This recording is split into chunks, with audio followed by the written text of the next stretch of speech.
So then for filming Dr. Hawk, what were some of the biggest challenges, obstacles you and the crew faced? Yeah, there was a couple different challenges. I mean, there was a lot. So you wore a lot of hats during this filming. So producer, director, writer, you did a lot of different things. So what was it like putting on those different type of hats? It's one of those, you do it once and then you realize what it is, and you go, never again. So now thinking back to the whole process, again, we've already been talking about it, but what was your, what could you say is your favorite part of this whole process, filming, writing, anything you can think of? And then likewise, what was maybe your least favorite part about this whole film and everything? My favorite part. So what message are you trying to tell with Dr. Hawk?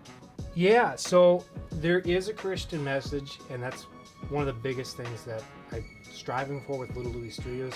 And right now, just for the viewers and listeners, do you have another project in mind or something you want to work towards? Can you give us a little sneak peek? Yeah, so it's... Hey everybody, I'm Io. Today I have with me Joseph, who is the director and writer of Dr. Hawk, and I'll be asking him some questions today. So how are you doing today, Joseph? I'm doing well. How are you? I'm doing great. Nice to have you today. Thanks for having me. So the first question I have for you is I just want you to tell me and then the audience just a little bit about yourself. Yeah, so I'm a film fanatic at heart. I enjoy films. My current position is a service tech in the garage doors, but I'm currently on the side building up this production company, Little Louie Studios, and hopefully one day can be able to have it be reaching the mass. So that's a little bit about me. Yeah, that's really cool. And then how long have you had this goal and vision for Little Louie Studios? It's been since 2018 or so. It started off as comic. Well, actually, it started off as making wooden boxes, and then how can we sell that? And we were we could make a comic book. Yeah. And then one thing led to the next. And well, why don't we? Because we being my sister, were why don't we make movies? So it was that slow. It took a few years to get that process, but that's how we eventually came to here. Went from making wooden boxes to this. Yeah, that itself is worth digging into, but I'm sure that'll be for a later date. But another question for you is, what inspired you specifically to produce this short film that you've been working on? So it actually started, I came back from film school at Regent University, and I'm I gotta make something, and I made this crane arm thing, and I put my phone on it, and I just I'm oh, this would be cool to have in the backyard a crane in on a person with a fireplace, and so that was the thought process. And then I'm okay, well, what could have this scenario where somebody's at a fire burning something? Yeah. And then I'm well, what would cause somebody to be in a trance? And then I was oh, mind control, how could I get into that? And then I found the MK Ultra fun project. So it was this little rabbit trail that brought me into the Wizard of Oz. Yeah, so to speak, yeah. But, and then I found that, I'm oh, this is perfect. Yeah. And then I made it. So it wasn't I'm going to make a movie that exposes something. I was no, let's just, how can I make this a believable story? Yeah. Without getting into mysticism or anything like that. Yeah, exactly. And it's definitely something that has happened in the history of the U.S. government. Yeah. When it comes to MK Ultra specifically, is that something that is forefront in the film? Is that something that viewers who don't have prior experience or knowledge with, they'll know immediately, or is that explained? Or okay. Yeah. So in the beginning of the film, it starts off after the logo intro with almost a Star Wars text of what MK Ultra is. Okay. And then it jumps to this story was inspired by it. Okay. And so then they go, oh, okay, it's a crash course of what the heck this is, and then the audience can go on with that notion, going, oh, that's what that is. Yeah. So yeah, that's good. Well, I'm looking forward to watching. I'm sure the audience is as well. So what message are you trying to tell with Dr. Hawk? Yeah, so there is a Christian message, and that's one of the biggest things that I'm striving for with Little Louie Studios, is to have a almost a simmering backbone message of just a Christian message, Christian in having a relationship with Jesus. Correct. That kind of Christian.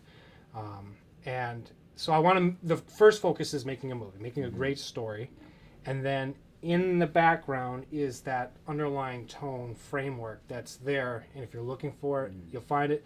Of course, there'll be, you go, oh yeah, there it is, but the underlying, it's kind of like what Hollywood's doing with their secular views, and secular being things that are not the perversion of God's. Yeah, just anything anti-God. Yeah, basically that. So that's what Hollywood's doing, and now they're just up in front about it. They don't care anymore. Exactly. So I'm just doing the reverse of that. Yeah. But the main focus is story. Yep. How can I make a cool story? I want to put that Christian message in there, but it has to have a good story in addition to that. Yes. Otherwise, it's like, I don't want to produce that. Yeah. I want to be amongst the others where they're like, yeah, it's a Christian movie. And you're like, yeah, it's a Christian movie. Yeah. You don't want to watch it. No, I agree with you, yeah. So, yeah, that's the element on that. Yeah, thanks for explaining that, because I definitely, as a believer myself, and I'm sure a lot of our audience are believers too, or maybe at least I'd like Christian. to hope. Yeah, we'd like to hope. If you're not, I'd like you to be Yes, someday. exactly. So you can be saved. Yeah, so I'm sure that'll be a breath of fresh air for them because Yeah. of exactly what you said. It's really hard nowadays to watch entertainment, and you need to either skip scenes or Yeah. not watch it at all because Gotta use what's VidAngel. there. Yeah, exactly. So I think your goal, and then again your business, this ministry, is just great with that vision that you have. So Yeah. just gonna be praying for that. The and Lord continue to bless see me it. with it. Yeah, amen, amen. He's like, Joseph, can you handle this? Yeah. I mean, I hope so. Yeah, no, it's a good mission. It's a He's good going to mission. prepare me for it. Yeah, exactly. So then for filming Dr. Hawk, what were some of the biggest challenges, obstacles you and the crew faced? Yeah, there was a couple different challenges. I mean, there was a lot, but Yeah. at each stage of the production, pre-production, and then production itself and post, they all had their own fun, especially in building the set. I was like, you know what, I'm going to be tearing this down, so I'll get Yeah. the cheapest paint. Yeah. And then I'm sitting there putting the paint on, all of a sudden it starts bubbling. I'm like, oh no. Yeah. And I had to paint that room like six Yeah. times. I should have just, it pays to pay the right stuff. Buy it once, does. cry once. Even if you're throwing it away or recycling it, it was not worth it to buy. So that was a struggle, and just having to, come home from a long day of work. I worked at MnDOT at the time, so, you're throwing barrels off a truck and hoisting up barricades, and so you're just exhausted when you get home, and it's like, oh, I don't want to build, but I gotta build. Yeah. So that was the challenge there. Coordinating, that was another big one. Is especially when we were filming at Ashley Bowles.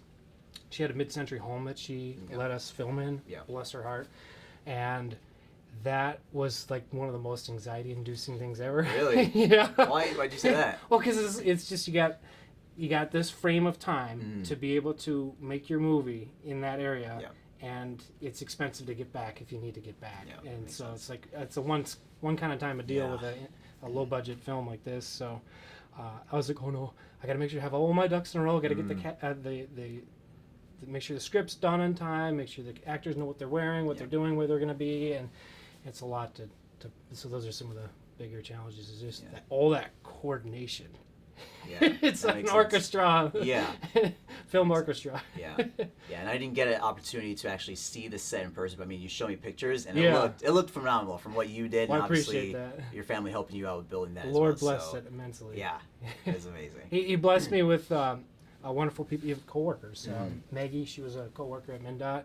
She gave me $20 for a fun bet, but it paid for the lamp that's on the poster of the movie. Yeah, it looks nice. paid for that lamp, Yeah. and I went up to her like, "Your $20 paid for that lamp." Yeah. Even So- just a little help, me can go a long way. So yeah, and it was $20, and Yeah. I got on a lot of good deals on Facebook Marketplace. yeah. So.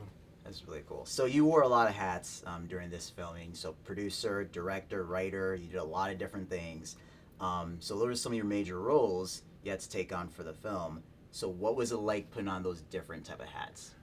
It's one of those, you do it once and then you realize what it is, Yeah. and you go, never again. It's a challenge to be able to do all of those and maintain just some stability in your mind. Yeah. So doing it again, I'm definitely going to delegate those roles and Yep. stick to a couple. But it was a good ability to be able to see what those different roles are and get a taste of them and go, I like this one more than that one.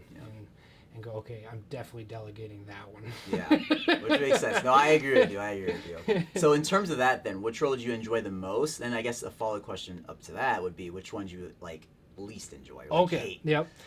I enjoyed the most. Writing is always my favorite. Yeah. Because you can just sit anywhere and type out the Yep, script. Yep, it's easy. Or you can get 3x5 note cards and map everything out and get some string. Yeah. I get But that. writing is fun because you can do a lot of change without having to put a lot of physical energy, but it's a lot of mental energy.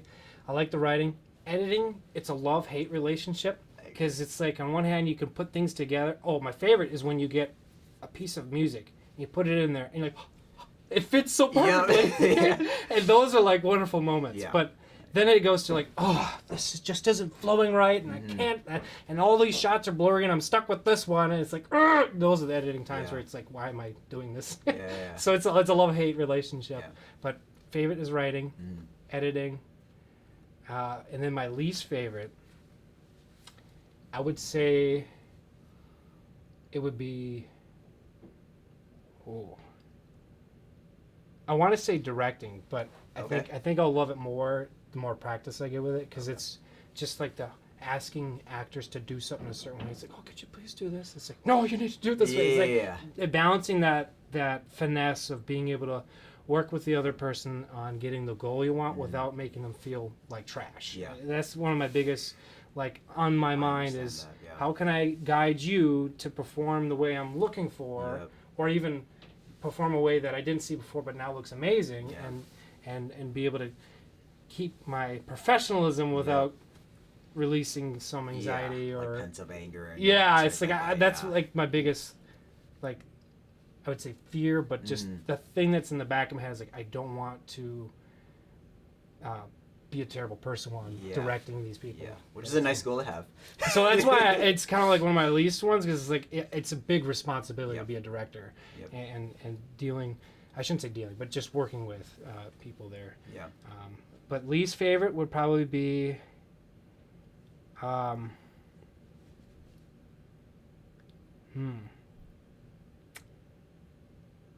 See, it's I want to say, like, I would say, scheduling. We'll go with that. We'll go with scheduling. Yeah. I mean, I don't like it. Yeah. If someone else can schedule it, that'd be great.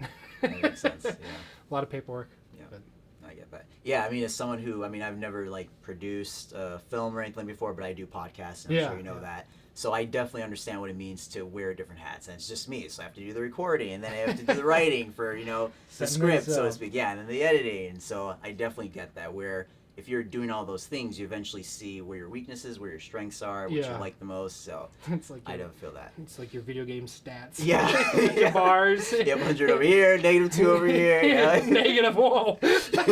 Achievement unlocked. Yeah, so no, that's a great answer. I like that. Well, so thinking about, the future of Little Louis Studios, and then thinking about maybe some future short films you want to do. Yeah. After doing Dr. Hawk, what are some maybe lessons you can take away, some skills you can bring into a new project in the future? Yeah, definitely one of the biggest lessons is stick to a couple roles.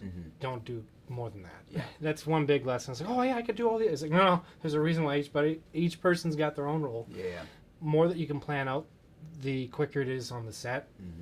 And I'm sure these are things that people in the film, there's like, this is like second grade knowledge. Yeah. But for me, it's like going in, it's like, the more you can work out in the easier it'll be on production day. And it'll kind of ease up the anxiety, because you're like, this is the plan, this is what we got figured out. So it kind of takes away the easiness of that, and then, takes away it makes it more easy in a sense. So, and then what was the second part of the question? Yeah, it was just what would you want to do differently in the next film? Yeah. Okay, differently. If I can have the equipment and not have to rent it, that's one of the biggest challenges. Is you rent all this equipment and you're like, oh my gosh, I gotta make sure I put it back. You don't want the rubber band to be broken or some little small detail, but it's a nightmare to make sure everything's all there and not missing. But if I own the equipment, it's like, it sucks if it's missing, but it's just nice to have your own equipment. That would be something I'd like to do differently. And as we're growing, we're acquiring more equipment, and the Lord has been very blissful on, on like these lights. Yeah. Got it from Facebook Marketplace. It's a great setup. Yeah. And I was like, wow, the guy was selling it for $200 for these set of lights, and he said he got it free from his neighbor. I'm like, oh, that's awesome. He's like, this case alone's like worth $200. Yeah. I'm like, It's one of those nice ones, but and then differently, other things I do differently.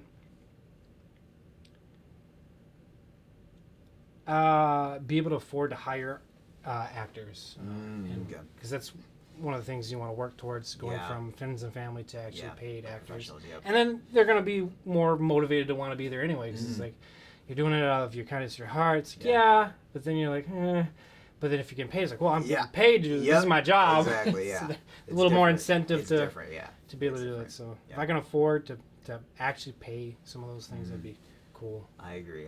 Outsourcing, I mean, you talked about that earlier, outsourcing some of those different hats and different roles, that's one, and then like acting and like getting professionals eventually. Because it's great to have friends and family to help. And but bless then, their hearts. again, when you can move up to that next level, it's really nice. I get that. And then and then there's some hidden talent actors. It's like my dad, he surprised my boots off. Yeah. Like, whoa, Okay, where was that? I didn't know about that, yeah. It's just some of his lines. Yeah, that's good. That's another thing to look forward to. He did a really good job acting. Even Andrew, playing Arthur Anderson, there's a scene where my sister, who was boom mopping, she's like, man, I almost started crying. Wow. When he was performing. Yeah. I'm like, whoa. So that's great. Some hidden talent for sure. Yeah. Thanks for giving us something to look forward to. Yeah. Without spoiling anything. Yeah, of course. So now thinking back to the whole process, again, we've already been talking about it, but what was your, what could you say is your favorite part of this whole process? Filming, writing, anything you can think of? And then likewise, what was maybe your least favorite part about this whole film and everything? Yeah. My favorite part is putting music to an edited film. Okay. Like when it's you got all the scenes put together and you want to put music to it. That is my favorite. I'm a big fan of like Hans Zimmer, John Williams, Alan Silvestri, a bunch of music composers. Yeah. And I just love listening to film soundtracks. So then actually being able to put a score to a movie, it's like, seeing it come together, you're like, yes. It's I feel that. That is my favorite part. Yeah. So I can get lost in the music in a good way. I'm like looking for the right score to fit, and then it's even cooler when God's like, I got one for you. I got a mixtape for you. It's like, that's great. He slides this one in. Like, it's perfect. So that's my favorite part when it all lines up, and then the music matches the beats as if it was like. It's not, but as if it was predestined for that. I got you. So it was cool. That's my favorite. Least favorite, cleaning up equipment. Putting everything away. How do you have to clean up equipment? Well, after a film shoot or after building something, it's just like, oh, I gotta clean that up. Yeah. Look at that mess I made. Yeah, it's never fun.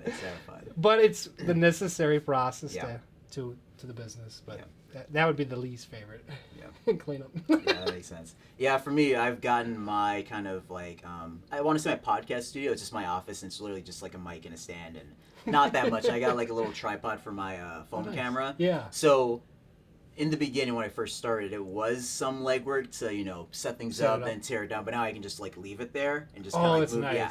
You have So a it's dedicated nice. space. Yeah. That's But amazing. I mean, it's obviously not as much equipment as you got over here, so it's a different, different world there. But yeah, but if you can go back, again, thinking about the totality of the film, if you can go back and change one thing, what would it be? Get this. I'm not doing it right. You gotta cup your hands. Yeah. Deep claps for the room tone. Okay. I didn't do that. Yeah. And so I'm like, I'm gonna do some ADR. And then I'm doing it. I'm like, okay, now I gotta match the reverb. And then I found out how to do that. I'm like, I didn't get those 3 deep claps. So, because you can use the 3 deep claps for the room with the room tone in the same environment, and you can put that in. There's a word for it, but in Adobe Premiere, there's like a thing you put it in, and it'll match the reverb from your recording you did in the studio and then the recording you did on set. With that, and so I didn't get the claps. Oh, yeah. I only got room tone for a couple places. I didn't get it for all of them, and so I'm like. And what effect would that have to not be able to do the claps well for those who So it just makes it harder to match the sound of the environment to the sound of the actor that you're recording. So ADR, automatic dialogue replacement, which nothing about it's automatic. Yeah. So when you go to record the studio cut version of that voice, it sounds clean, very clean. But then you have the set that you're recording, you got the noise of the lights, you got the noise of the camera itself, you got that noise. Yeah.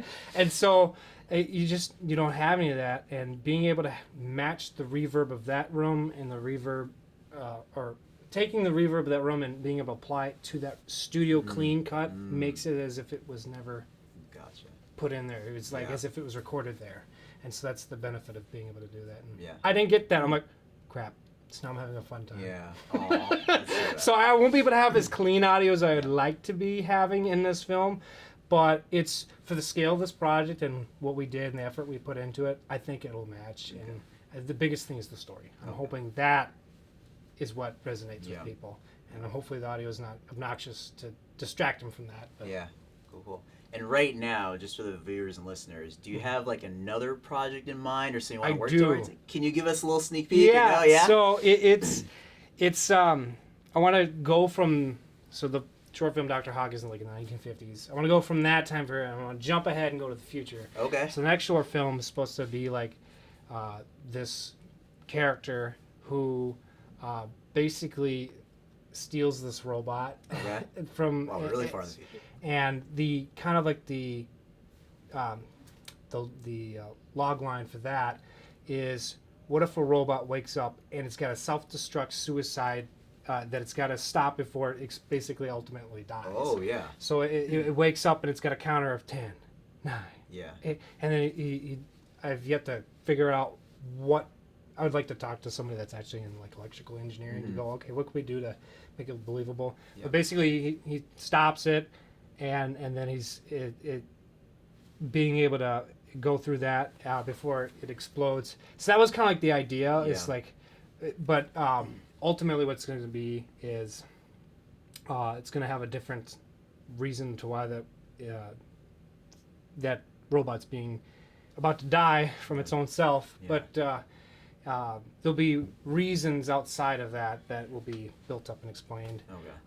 But would like to do with these short films is to at least have some kind of good message, even though we're showing some crazy stuff. Yeah.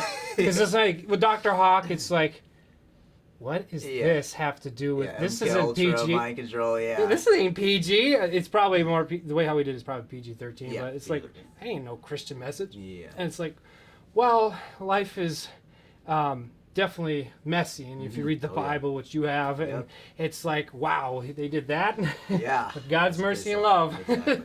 So we want to be able to show things, but without exposing you in a way that's going to make you feel gross after watching it. But that was kind of like the idea. A robot wakes up and it's got a self-destruct and it's going to stop it from before it explodes.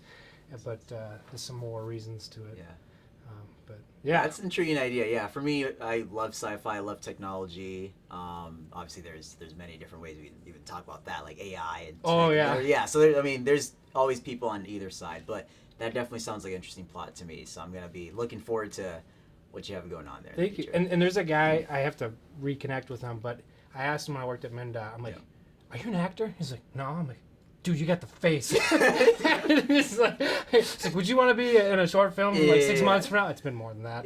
But he's like, so I got his number, and hopefully when I connect with him soon that he'll still be on board. But I can picture him being the AI robot. He's got the figure, he's got the look, and he's a great personality. So that's cool.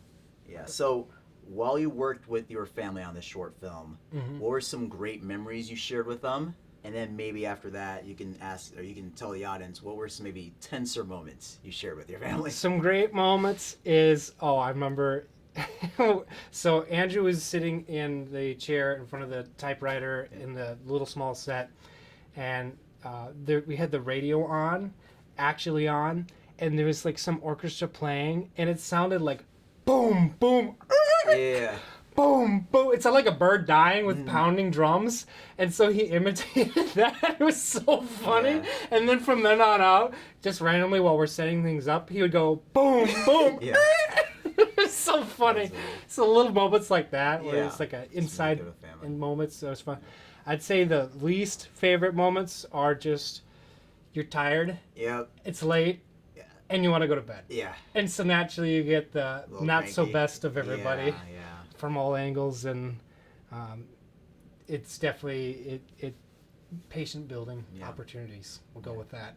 No, that's good. I mean, Lord can use it in many different ways, right, to build you guys up as well. So So, but for the most part, everyone seemed to be appreciative of being able to be a part of it and do that. So I'm thankful that the Lord brought me onto this mission.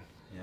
Well, that's great. Well, that was the last question, but do you have any last words or any takeaways that you want the viewers to have? Well, I'm very thrilled and happy that people are interested in watching this. People are seeing this. It's always exciting for people to go up to me and go, hey, when's the short film coming out? Yeah. I want to see it. Stuff like that. Yeah. I'm one of those people. And I'm thankful for that. Thank you. It's nice to have somebody waiting for it, because when you're sitting in the editing board going, I think I can go on YouTube for a bit. It's like, no, I got to finish this. It helps, yeah. It helps with that procrastination urgency or a tendency that could come up I feel that. and plague the things that need to be done. But that's I'm just thankful for the audience's support and wanting to be there, just showing up. And most people are like, I could care less about that guy. Whatever. Just showing up is a lot. So thank you. I want to thank y'all for that. So. Yeah, sounds good. Well, thank you today. Yeah, well, thank you, Al. Appreciate it. Appreciate your time. Yeah.